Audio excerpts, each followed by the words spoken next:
Hello, Year 5, and welcome to your RE lesson. So let me share my screen with you and let's have a look. You've got a quick starter activity. So who was Muhammad? Right, two facts that you learnt about him in our last lesson. If you're really stuck, you can go back and you can find the video from last week and you can have a look over that to remind yourself. But can you write down two facts that you learnt about Muhammad last week? Pause the video, and when you're ready, we will go on with the lesson. Okay, so let's have a look at what we are looking at today. So thinking about last time, how was the Quran revealed to Muhammad? You might remember that the angel Gabriel came to him and gave him the messages of God that he was going to spread to the world. And obviously there was the problem that he had, that he couldn't read or write, so he had to remember all of them so that he could then pass them on. And why do you think Muhammad was chosen by God to be his messenger? We talked about the way that Muhammad chose to live his life and the things that he saw that he didn't agree with, things like people being materialistic and people focusing on money more than and possessions more than on the way that they were to their fellow man. And that's one of the reasons why. So we're going to read some descriptions of Muhammad, and we're going to learn a little bit about his life, because you're going to be making a fact file about him as your task for this lesson. So anything that comes up that's interesting, either make notes or make a note of where it is in the video so you can come back to it, so that when you write your fact file, you can use all of this information.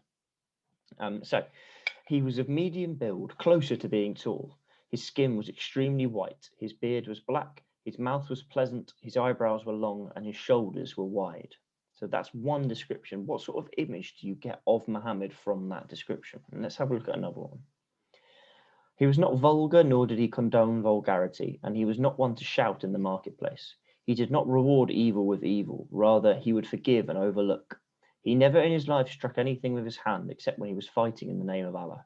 He never struck a servant nor a woman, and I never saw him taking revenge for an injustice dealt him, except if the prohibitions of Allah were transgressed. So there's a few words in there that you might not know of. So vulgar and vulgarity. If someone's being vulgar, it means that they're being a bit disgusting, a bit horrible, a bit rude.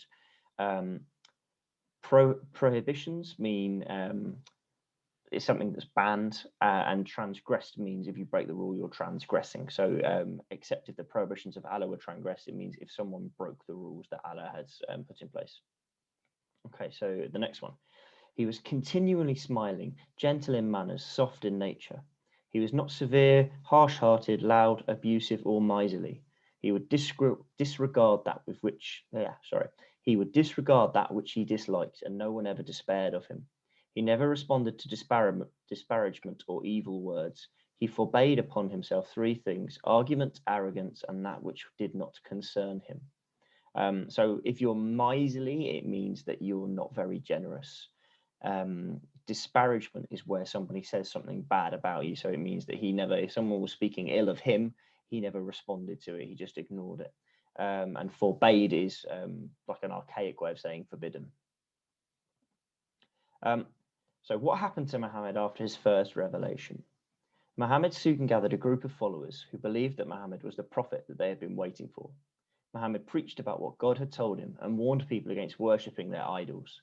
But the Arab people persecuted Muhammad and his companions, and they were forced to flee from Mecca to Medina. The Islamic community grew quickly in Medina, but some Meccans still fought the Muslims. What was the word in there? Persecuted means that they treated him differently for his beliefs in a negative way. Throughout these years, Muhammad continued to receive revelations, including instructions to fast during Ramadan, to pray facing Mecca, and for all people who earned a certain amount of money to make the payment of zakat. By the time of his death in 632, most of Arabia was Muslim. Today, all Muslims pray in the direction of Mecca, just as Muhammad was instructed. So how did Muhammad change history, and what impact did he have on the world? There's a couple of questions for you to think about there before your main task. Your main task is to write a fact file about Muhammad. Include information about when and where he was born, his early childhood, his adult life, and his revelations. So use the information in this PowerPoint. Have a look back at the video from last week, and if you need to do any extra research yourself, you can do that as well. If you want to set yourself a challenge, think of someone else who has changed history and what was similar about them to Muhammad and what was different.